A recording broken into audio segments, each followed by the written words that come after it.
third quarter. 3 goals of Brian Green! Yes! Sandali lang. Taga muna.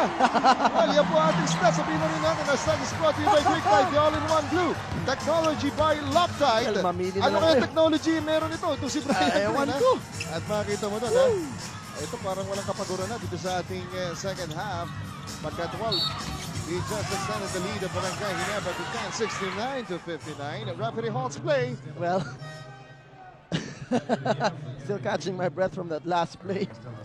Let's Take a look at this one more Foot race time. against Bong Ravenna over the outstretched arms, or under the outstretched arms of Victor Pablo and Brian Green. And look at him. Meron na po siyang 32 puntos. Unang basket niyan sa ating fourth quarter. Almost 2 minutes gone by. Dito po sa ating final quarter. Katawan sa katawan. Jerry Cordillera against Wilmer Ong. Cordillera picking up the ball. Only 2 seconds to shoot. Victor Pablo.